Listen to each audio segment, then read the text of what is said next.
Courtesy of legacy media and a major left-wing bias, the polling industry has burned their trust with those of us on the right to the point where many are ignoring pollsters altogether. On this episode of Forge and Anvil, I will be joined by Mark Mitchell of Rasmussen Reports to talk all about the real state of the 2024 election and whether or not there are still pollsters that are worthy of our trust. All this and more, so stick around. Welcome to Forge and Anvil, where we hammer out uncomfortable conversations to sharpen ourselves for the cultural, political, and spiritual war that we are living in. My name is Connor. I am host of this podcast. I am a husband, a father, and a follower of Christ Jesus, doing my best to represent him well wherever I go. As I mentioned in the intro, I am joined by Mark Mitchell of Rasmussen Reports, if I can speak properly. So, Mark, go ahead and introduce yourself to the audience and tell us a little bit about who you are and what you do. Well, you pronounced it right, and that's better than pretty much everybody. And also, father, husband, follower of Christ as well. And also, I heard that you're an aficionado of public opinion, and I really love that stuff. We are a small, independent public opinion, i.e. a pollster firm, and I really want to get into the stuff we do because right now I think everybody's got a really sort of misguided view of pollsters and the role they play, and there is a lot of distrust and angst about whether you can even believe the numbers coming out of them. So hopefully at the end of this call, people will sort of know how to use the data, know how to spot the fakes, and have a little bit better view of where we're actually at right now. Awesome. Well, I'm excited to get into it. And before we get started, for you listeners, though, feel free to go on over to forgeandanvil.substack.com. That is the home for this podcast. I put everything up there, all in one neat place for you to find. You can put in your email for free and get everything sent to your email whenever the episodes drop on podcast formats. And of course, you can like and share this video. It does boost us in the algorithms. We are beholden to them to a certain degree, so we really appreciate that. And then, of course, you can follow me on X at Forge and A for additional content and updates on the show. Awesome. So yeah, Mark, we'll go ahead and dive straight in. So I guess the first question, in a very broad question, can we trust polling at all anymore in the year 2024? We need polling, and that's the tough reality. And I'll tell you, if the mainstream media did their jobs, we'd need polling a whole lot less. But if you rewind, I think there's always been a history of people trying to predict election outcomes. But public opinion, Gallup and some others really founded the concept of, hey, it's interesting what other Americans think, and it's stuff that they would feature in the newspapers and nightly network news and stuff like that. But then election prediction became a big business. And when we were founded, our founder, Scott Rasmussen, would be on the news all the time talking about the election race, but also other issues. Were people buying more stuff for Christmas this year? Chocolate ice cream versus vanilla ice cream, all that kind of stuff. And what happened is when all these websites and Fox News, they realized they could bring that stuff in-house to do, the state of the race and election probability and all this other stuff. And then what happened is they got more interested in telling Americans what to think than actually reporting on what Americans think. So everybody thinks pollsters right now are just like, well, who's going to win, Trump or Harris? But it's like we've been polling for 20 years about every topic. We have literally every topic. We have trust in Congress going back 20 years. You can follow it over time. And to me, that's important, especially when mainstream media literally just lies to you all day long and the politicians go to DC and don't do what you want. How would they even know that they were doing a good job if nobody checked what the public opinion wanted? And right now, we do. Nobody reads it. Voters don't get what they want. And I think that's really important. But then, as far as the election prediction, I'll say two things. There are real liars. There are really biased people in the industry. If I wanted to, I can make these numbers say whatever I want, and no amount of transparency would be able to, you'd never be able to spot it, because I could even delete data points and no one would know. I could even cultivate my own sources of data that were my own sort of pollster safe space and confirmed my own biases. And I think it ultimately comes down to integrity. My business will fail if we aren't accurate. And quite frankly, ABC News won't if their pollster's not accurate. And they have this major corporate media giant to make happy. And I think there's a lot of really aligned interests there in seeing the Democrat regime extend itself. But I have integrity, and I can separate my personal biases from my work product, as every human in America should be expected to have the integrity to separate biases from the work they do. And there's just not a lot of that right now, whether people are willingly or unwillingly doing this. And then even the fact that I'm trying my hardest to be accurate and not lie to people. Basically, like, there's only so much I can do, right? I can't predict what's going to happen in a month and a half. If the election were held today, I think Trump wins. Maybe I'm off a point, maybe I'm off 2 points, but it's literally impossible to get an exact number nationally. It gets harder every year, and we're doing our best. And right now, I'm very confident in our numbers. We have Trump +2 nationally, and we can talk about the swing state stuff later. But there are some left organizations that agree with us. The New York Times agrees with us nationally, and I think they're doing the right thing as journalists and having integrity. I'd love for the rest of the New York Times to come talk to us about our election integrity and vaccine work, but I might be waiting a long time, right? So I hope I hit the high points, but I mean, it's a really complex question, really tough topic to answer. Yeah, well, you mentioned that it seems like it's getting harder and harder each year. I mean, I'm sure technology plays a factor, but I'm sure beyond that, there are just individuals that, if you were to get someone on the phone to actually ask them some of these questions, these individuals are not even going to give you straight answers because they assume that maybe you're a mainstream media hack. Is that something that you run into? Certainly, but it's something that really... there's so many different data sources. It used to be easy. Everybody had a landline. Everybody of every age and every minority had a landline. And also spam calling was less of a thing. There weren't the do not calls. So people would pick up the phone and answer polls, and they don't as much anymore. And no matter where you get your data, that's a problem. And I think the main theme of polling is that data sources are fragmenting, and those data sources are less representative of the nation at large. That's why I think we're doing okay, because we still are relatively diversified. We actually still landline robodial because we have 400,000 people that still like to pick up our calls. There's 90 million landline phones out there still. Now, they're all like people over 50, but 55% of the electorate's over 52, so it works out great for us. And then the other half, we do online panels. And I can say the online panels are tough. A lot of pollsters are 100% online panel, and some of the panel aggregators are better than others. At the end of the day, you really don't know who that human is. It could be somebody in Nigeria with a VPN. There's stuff we can do to try and prevent that. But at the end of the day, it's like a low propensity voter who knows nothing about politics, who's answering a survey for money and says they're going to vote, like may not either. So quite frankly, that person's probably not any more or less representative than the dude in the Nigerian internet cafe. But I mean, that's a real problem. And then even you could say, well, the gold standard is, why don't you just call people up on the cell phone or send them an SMS text? You got to call them live because the laws, we can't do robodialing. And it's really expensive to get cell phone results, which means I'd be able to poll like 1/10 of what I put out now. And you could say, oh, well, Rasmussen's not going to spend the money, so their polls aren't going to be accurate. And I say kind of no. At some point, even though you could ostensibly reach everybody with a cell phone in America, it tells you at some point about the people who would actually pick up the phone too, right? So like, who picks up spam calls anymore, right? Like, are those people really representative of America? And the answer is kind of no. So it all comes back to integrity. All these data sources aren't really going to give you the full picture. So you got to do your best to know them fundamentally, run tests, look at previous elections, compare your results, and adjust constantly. And that's what we do. And some people don't. And you can tell, like, why does Quinnipiac keep missing like by 8 points every election? Like, what are they doing?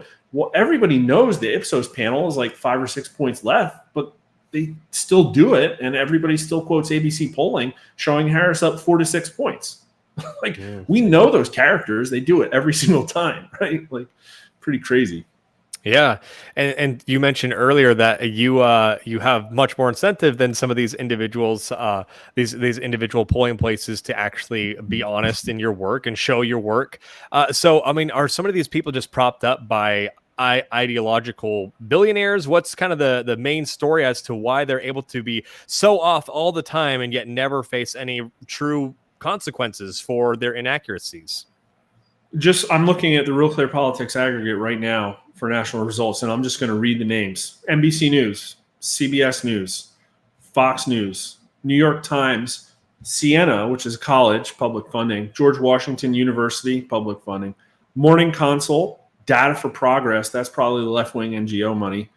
Atlas Intel's, I think they're good and independent. I'm not sure how they're funded, but ABC News, like Yahoo News, like New York Post. And even New York Post has a conservative slant, but they have Harris +3 right now.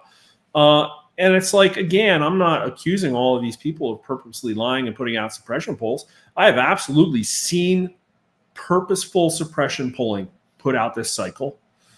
Reuters Ipsos did it. They showed Harris +2 right after the switcheroo when they showed Trump leading Biden a week before. But that 3 points of leftward movement all came from shifting the Democrat weighting 3 points, like all of it.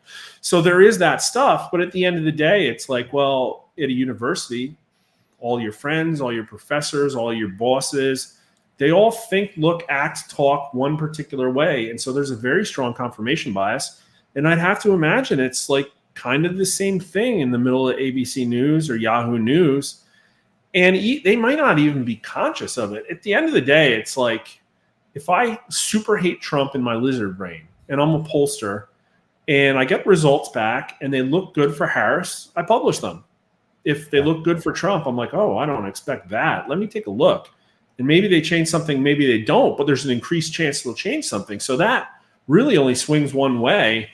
And I mean, it is absolutely affecting the industry. Like, we put something on our Twitter feed. One of my followers put it together like 2 days back, and it was the stack ranked 538 average polling error accuracy for the 2020 cycle. And I don't know how they calculated it, but it's directionally correct. You know, I think in 2020 we were about 2 points off. They have us at 3. I disagree with that. But the point is it shows the curve. So as you go down, there's more and more and more and more error. And we just put the most recent 2024 poll that each of those people did, and it was like red, red, red, red, red, blue all the way down. So it's like all of the high average polling error pollsters are all blue right now.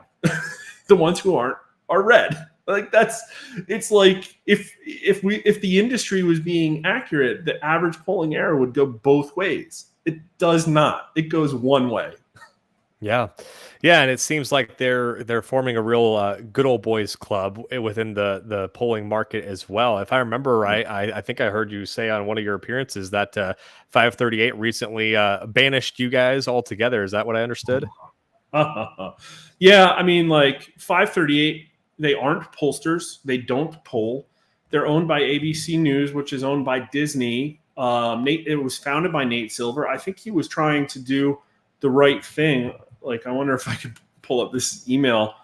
But they fired that guy back in 2023, and within like 3 weeks, we started getting emails from 538 to explain our methodology more. And it's like, listen, it's like we put a methodology statement out. I'll answer any question you have. And I answered most of their questions before too. But it's like, who are they? And then also they have their own polling organization. So I'm like, I don't know if I want to tell them like everything about how I do. So I kind of ignored them. And then after 2 emails, finally the new director that replaced Nate Morris, it's like, I'm emailing you to send you final notice that 538 is considering formally banning Rasmussen reports, yada, yada, yada. First, we must explain the nature of our relationship with several right-leaning blogs and media online outlets, which have given us reason to doubt the ethical operation of the polling firm. So they called us liars because we were associating with right-wing people, to include Fox News and Steve Bannon's War Room. Listen, I will talk to anybody. I will, right. Like, if literally a serial killer comes out of jail and says, I want to learn about polling, I'd be like, cool, bro, I'll sit down and tell you about polling. And I think that's really a thing on the left where it's like they have to unhuman people that they disagree with. And it's like, that's what it is. They don't like Steve Bannon, I guess. And I'm not allowed to talk to him about my pollster. Listen, I'd go on ABC News and talk about it too, but they won't have me. Right. And that's what it comes down to. And what they're like, again, they don't poll. They use other people's data and adjust it. And if you think I have an inherent bias, I don't. But if you do, then just adjust it. And you can use all my data still, which is more data than anybody else in the industry is putting out right now. But they didn't want the data because they want to cook the aggregate, and that's what they're doing. If you take an entire industry that I just proved leans left, and your model that adjusts for it makes it all lean further left, you're doing the wrong thing. You're very clearly propaganda, and that's what they are right now. And I don't know if they know they're doing it, but like there's not a lot of self-awareness in this email. Yeah. Well, one of the things that I've been thinking about a lot lately is, obviously after 2020, I think everyone's a little black and blue. We're all suffering from some trauma after everything that went down in 2020, and so I think everyone's expecting something similar to take place in 2024. Obviously, I'm hoping not. I'm hoping that that's not the case, but either way, everyone's super on edge, and so I think one of the things that I've been pondering a lot is you mentioned earlier suppression polls. You mentioned these outlets tend to be, whether they intend to or not, they end up being propaganda. So obviously there's something about trying to skew the numbers in a way that fits a narrative.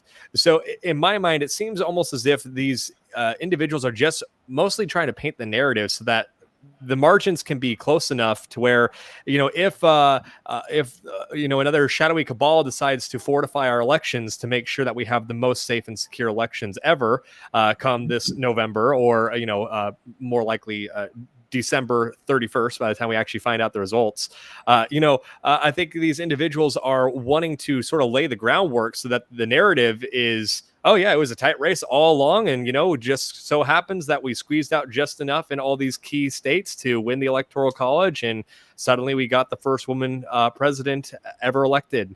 What's your take on some of those narratives?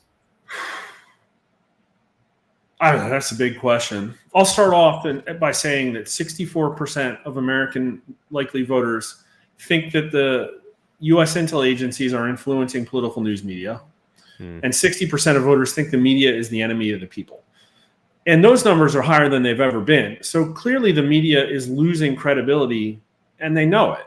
So why are they doubling down on the lies? I think that's a really good question. And I'll also just say, in general, gaslighting doesn't seem to work because, 2020 happened, and about 49% of voters thought that the outcome of the 2024 election or 2020 election was affected by cheating. There were some somewhats, but it added up to 49. And then after 4 years of no attention, no investigations, no court cases, and all of the big lie stuff, the number's up to 66% think that cheating is going to affect this election. So 2/3 of voters think that the outcome, that's a horrible state of being, that literally 2 out of 3 voters don't have confidence in the outcome of our elections. So gaslighting doesn't work.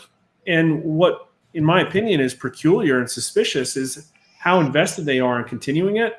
Just an example, in my numbers, Kamala Harris is losing with independents. She just had a debate in which she had the best chance she'll have to reach independents. And everything she said was not keyed towards winning independents. It was keyed towards throwing red meat to her base so that the media could puff her up and try and extend an artificial bounce and fake momentum. So that's their strategy to win, is to gaslight and lie more and not open up and reach out to independents. And I think they're very transparently running on glitz and glamour. Now, I do think that all of the media's help, and listen, we know from the Podesta emails, people in the Democrat Party do coordinate with some people in the press. It happens. You can see the talking points disseminate. That's not tinfoil hat to say that. And Donna Brazile and all that, we know it happens at some level. And so they're working together. But I do think the focus is, we have to get an election integrity. I do think the focus is on trying to control the near-term news cycle in a way to maximize Trump damage and minimize Harris damage, to do everything they can to get her poll numbers up to where Hillary Clinton was. I think that is the goal, and not necessarily cover for cheating. I don't think they... Listen, we're pretty much the only pollster that acknowledges election integrity. We've done dozens and dozens and dozens of question sets.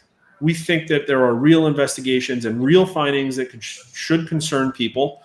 I also will say that we personally think that Donald Trump was losing big in the 2020 polls, like in our polls. He didn't really change anything.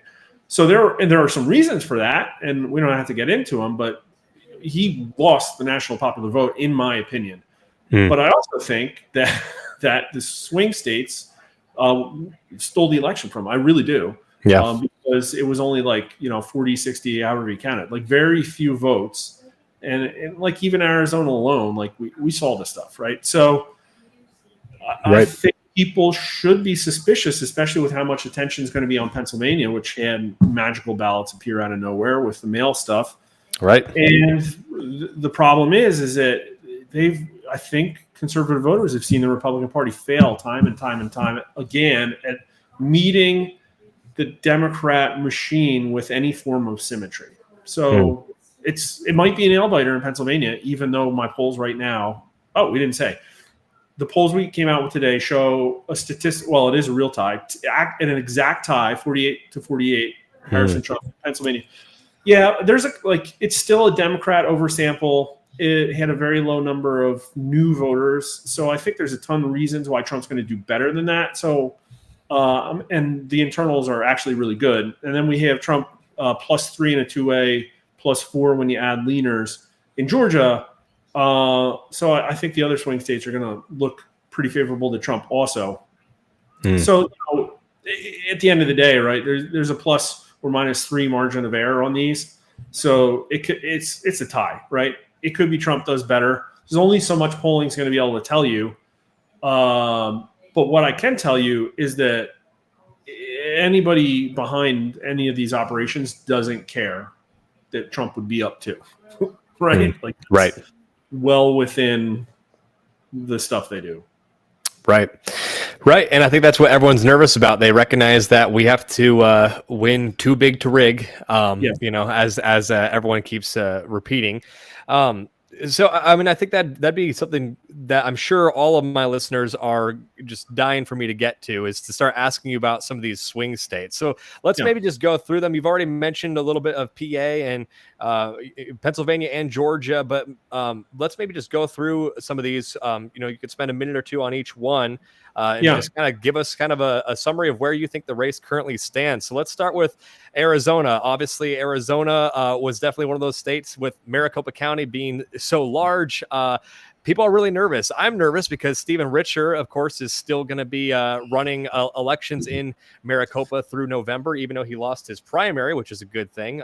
But we still have to deal with him being in charge. So what do you think is the state of Arizona? Yeah.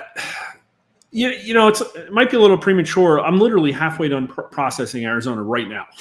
You know what I mean? So it's like I could say a bunch of stuff and it might be totally wrong in an hour. But I mean, I've been polling in every swing state except Pennsylvania. I've been polling like New York Times, Siena, and they just dropped in Arizona +5. I had in Arizona like +9 with Biden in the race, and then +1 or 2 back in August at the height of the DNC. With Georgia at 3, which is what we have as of literally today, I'm sure that I'll see a 2 or 3 in Arizona. I think that's pretty safe. And again, you're right with all the structural issues with the Secretary of State and stuff like that. But Emerson's got him up 1. Trafalgar's got Trump up 1. CNN's got Trump up 5. So I think Arizona's pretty safe Trump right now. Yeah, I'm hoping so. And just as a reminder for you viewers, it came down to 10,000 votes in Arizona. And Maricopa County, you might know this number better than me, Mark, but I believe Maricopa County accounts for like 61% of the entire voting populace, which is just one county. It's a county that should be split into a good, 5 or 6 counties, honestly. So that's right. Yep. Fingers crossed on that one, because unfortunately let's hope those machines work. Yeah, exactly. And that goes to, again, election integrity. And of course, chasing the vote and actually understanding that as much as we like to vote on election day, sometimes they're aware that we vote on election day. And Maricopa, especially in 2022, is a fantastic sign of why we should be maybe willing to try some new tactics this cycle. So Well, new leadership at the RNC is exciting. I just like seeing any form of change that gets any voters more of what they want, because voters seem like they haven't gotten anything of what they want recently. But based on my previous polling, now Nevada was nowhere close to where Arizona was in July. It was Arizona +2 in August. I think I had Nevada +2 as well. So I'm expecting a +2-ish as well for Nevada, which would actually bring the aggregate up, because Emerson's got it tied. Trafalgar's got it Harris +1. So I think Nevada, less safe than Arizona. I'd still call it a statistical tie, but again, like, we'll know tomorrow, Right. Yeah, and that'll be interesting to see. And I know that previously there was several months back, probably 6 months ago, I did a big show talking about how it's really going to come down to Arizona, Wisconsin, and Georgia. It seems like that may no longer be the case. But what do you think is going on in Wisconsin right now? It seems like that might be a heavier lift than we had initially thought. Emerson, Trump +1. I think Wisconsin was the one that was. I think I had Wisconsin tied and Michigan down 2 or 3 for Trump. If I recall correctly. Yeah, I guess I can actually find it myself right here on Real Clear Politics. I had Harris +1 in Michigan in the middle of the DNC. So it's ostensible that we'll see better than that. That would put it at, it's a statistical tie now based on where I had it. And then in Wisconsin, we had Harris +1 too. Okay, there was I think it was like the multi-way was Harris +3 for Michigan, and for Wisconsin it was like a split the baby. So it's like any one of them, Trump would take, right? It does really, unless they're going to start messing around with North Carolina, it comes down to Pennsylvania. Yeah, and Pennsylvania, the Real Clear Politics aggregates a statistical tie. Insider advantage, Hill, Emerson, Trump +1, Trump +2. We're a tie there, but I think there's a whole lot of cases to be made why it's doing better. Like, I'm still waiting D +0.3 when I think the exit polling numbers in 2020 were R +1 or 2. And ostensibly with the new Republican registration advantage and a lot of like young people getting energized, you're going to see, I only had 4% new voters in my sample. I think you're going to see a lot larger number, and those are probably going to break Trump. So again, I think Pennsylvania looks like not one of the worst ones, right? And then everybody puts North Carolina here. I think, like, with me having Georgia +3, I expect to see North Carolina in the same place at least, 2 or 3. And then, we have Georgia +3. New York Times has Georgia +4. So Georgia's going Trump. That's awesome. Yeah, and that's some incredible news, and I'm really hopeful that holds all the way through until the end of this atrocious cycle. But yeah, talk to us a little bit more about North Carolina, because that's one that I think we were all viewing as pretty safe. And then, of course, some recent allegations have come out, tying Mark Robinson, the candidate for governor there, with having said some pretty uncomfortable things in some online discords. So, talk to us about kind of what's going on with North Carolina. Do you think it's actually in trouble of turning blue?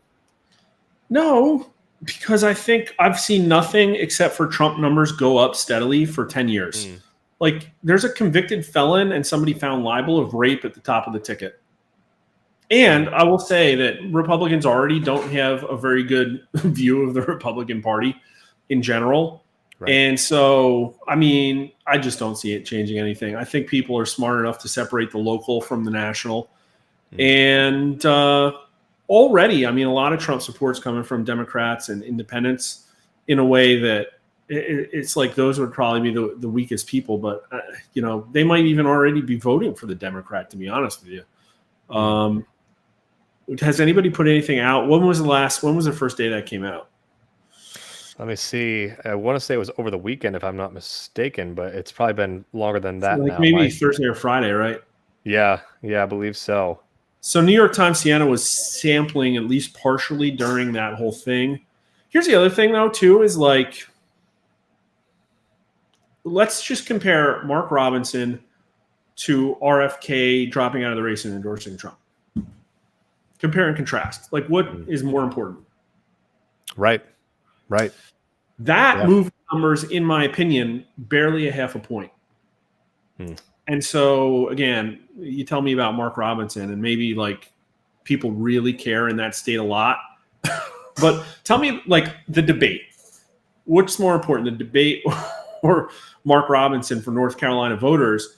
Nationally, I would say that all the debate did was give Harris a half a point blip that lasted for 3 nights, if that. Right. So now that's totally different than what you heard in the mainstream media. But of course, there's people edging her numbers further and further up in concert with the headlines that get written, or there's journalists who are looking very hard to find a narrative, and they can do that by cherry picking stuff.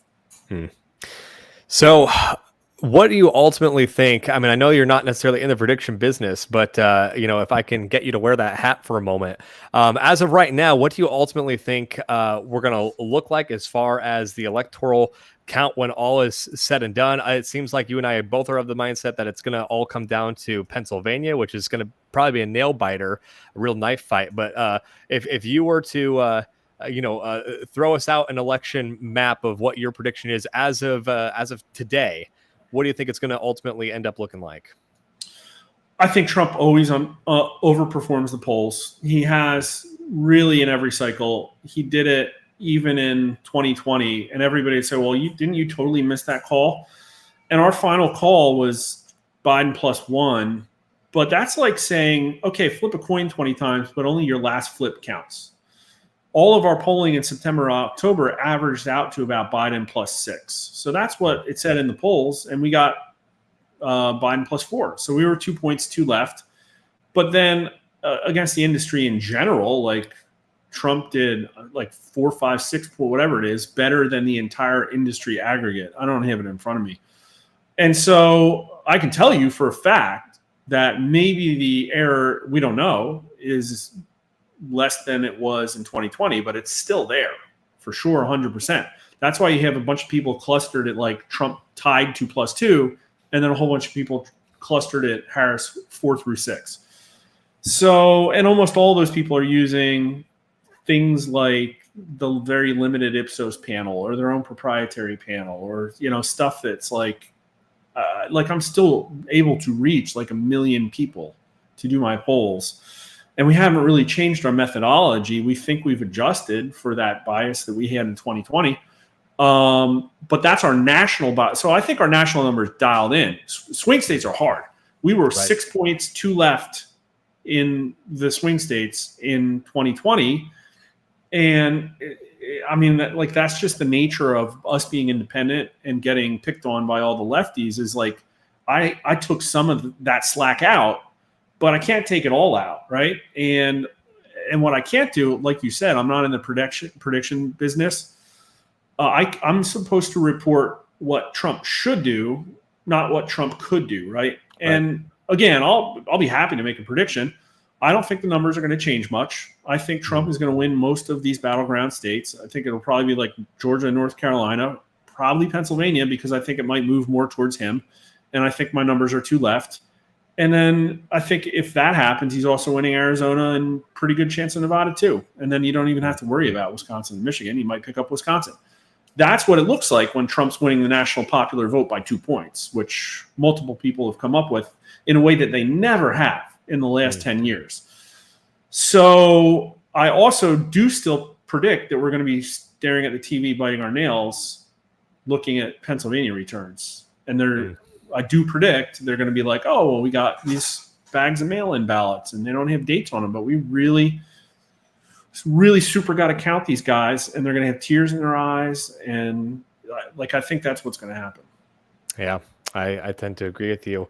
As far as some of these down ballot races, Kerry Lake in Arizona, obviously Mark Robinson in North Carolina. We're pretty much set to pick up a seat in West Virginia. I don't think anyone is expecting that to stay blue.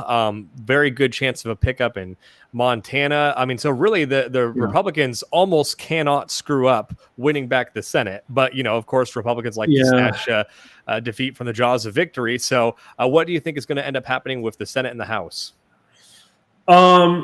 So a trend we've been seeing the entire time is Senate Republicans trailing Trump in all of these swing states. And usually it's like 2 to 5 points. In Sheehy's case, it was like 20, but he was still winning. So good for that guy. So I think we're clearly going to get Montana. And the big one I've been watching is Carrie Lake, because she's had so many scummy suppression polls put out about her. I think we've polled her 3 times now this year, and I think we had her down 2 and down 4, like down 3. I don't know. It was like that ballpark. And then the one in August, she was down like 8 points, and I really do think it was some random outlier. Like I probably I got too many minorities in Maricopa as opposed to Pima or something, right? And also. Sometimes you get low quality respondents from the panel and they tend to switch vote. In reality, people are going to vote straight ticket a lot more than they do in the polls. Now, the only one I got back today that has Senate in it, because Georgia doesn't, is the Pennsylvania case. And McCormick tightened. He was down 2, and now I got him at, where is it? Oh, come on. I'm sorry. 45-45 tied. So McCormick is tied in Pennsylvania, and so is Trump. So that looks a lot more correct. And I have the Republicans up 2 in the generic ballot in Pennsylvania, which is really good too, considering it's oversampled Dem by almost a half point. So again, it's hard I can't pull on the individual congressional districts. It's hard to convert generic ballot. But the Republicans, believe it or not, even though their favorability numbers aren't high, are doing relatively good on the generic ballot. Wonderful. I think it was 5 points in Georgia. Yeah, and I know Carrie Lake, you mentioned some suppression polls with her. It does seem as though some of her momentum has maybe dropped after her gubernatorial race. I don't know if you actually are seeing that in the numbers, but it seems like her sort of broad appeal in sort of the online space, and of course we're terminally online, so maybe that's me being in dire need of touching some grass. But it seems like Carrie Lake, I know for my end in my circles, a lot of her energy was kind of zapped out when she made some comments surrounding abortion that maybe a lot of the pro-life individuals and us in abolition camps, really didn't find favorable. So do you think that has actually occurred with Carrie Lake? I mean, obviously we're pulling for her, but I think many people were disappointed with some of those comments on abortion. So has that hurt her momentum and her appeal? Again, I think what happened in August might be an artifact. It just ran listen, polling doesn't do everything, and sometimes you just get weird stuff. And I wasn't really going in and really poring over the switchers to understand, and that's something I'm taking more scrutiny in. So I really want to see, what I would love to do is compare the demographics where she underperforms compared to Trump. It's probably among younger men. And it could be listen, just the way that the online panels roll in Arizona, the younger men I'm reaching are more college educated than the actual people who are going to turn out to vote, or something like that. And also, it's really hard because I don't have any way to really track how much advertising money is going into Arizona, and I think that's probably a real reason she's been down in August, because I don't think there was parity there. I'm not really sure, and that's a question you might know more than me, Senate Leadership Fund and Mitch McConnell's money and all those PACs. I don't know how much support the Trump campaign is getting from those people in the swing states from an advertising perspective. I'm sure there's an asymmetry, and maybe that matters. But at the end of the day, what I think about the down ballot races is you got to wait for all that to get baked in and then see in October if there's this gut check, And I just, again, everybody's getting the signal. They're all showing the Senate Republicans massively trailing Trump. Some of it's because Trump's getting a lot of support from independents. Right. And some switch voter Democrats but I don't think we're going to see that many split tickets as what we're seeing in the polls. Yeah, and I brought up Kara Lake and the abortion thing, and it seems as though just there's been a lot of movement in general. I think within Christian circles of their enthusiasm, it seems as though more. More than maybe the last couple cycles, many Christians are sort of begrudgingly wanting to vote R just because the state of the Democratic Party. But there's a lot less enthusiasm in so many let's ways. put some And numbers to that, surely. yeah, please Well, do. we can go back to your question, but it's great because people might not know this, but because of all our public opinion work and because our founder and myself are Christian, we poll more about religion than any other pollster. And we actually have, let's just take Georgia, for example, because we've been talking about Pennsylvania. Perfect. Let's see how Trump and Harris do by religion. Okay, so Georgia. Oh, wait, this is Pennsylvania. I got to go up for Georgia. Sorry. This is bad TV. Rush Limbaugh said you can never have dead air. So I'm going to keep talking. Well, I knew that you had some really interesting results, specifically in Georgia. So please do share. So Trump 50, Harris 47. That's what the two-way matchup is right now. If I go out to religion, evangelical Christians go Trump 59 to 37. Protestants, now this is interesting. Protestants in Georgia go Trump 58 to 40. But in Pennsylvania, the Protestants go Trump only by like upper single digits. So those, maybe it's the Southern Baptists, or I don't know. They're evangelical, right? I don't know how they would. I guess the Methodists down there in Georgia are way more Trumpy than the ones up in Pennsylvania. Catholics in Georgia go Trump 55 to 43. The Jewish vote, now we're going to get to Jewish and Muslim, but they're very small samples. But I've seen this in other polls. The Jewish vote is tied. And in this one, the Muslims go Harris 70 to 25. We actually had one where Trump was winning Muslims. But the atheist, pretty big subsample, 88% Harris, 12% Trump. So they love Kamala Harris. And then the others and not sures are breaking about 58 to 39 Harris. So Trump wins with every practicer of organized religion except Muslims. And Harris wins massively with atheists, agnostics, the Satanists, and all that other stuff. And then Trump wins with everybody who goes to church, is tied, or wins with everybody. He wins by 18 points with people who go to church one or more times a week. It's like roughly tied amongst the couple of times a month, one time a month. Several times a year, he's still winning with them, but the rarely or nevers, they go to Harris by 10 points. And I saw a bigger signal nationally with that. So evangelicals going, in Pennsylvania, I think it was pretty high too. Where's the matchup numbers? But when you get like an atheist giving Harris a bigger signal than she gets among like Democrats, that's again, I don't know if you could like fully explain it by abortion, but there's definitely an alignment of values that religion can mostly explain in a way that like making generalities about mean tweets doesn't. So Pennsylvania evangelicals, 73% Trump to 26% Harris. Wow. Protestants are real close. Like I said, 7 points. Catholics, it's 9 points Trump. Jewish is Harris 58 to 39. Muslims 80 to 16. Atheists 85 to 12. Agnostic, other in Pennsylvania 64 to 32 Harris. That's more than income.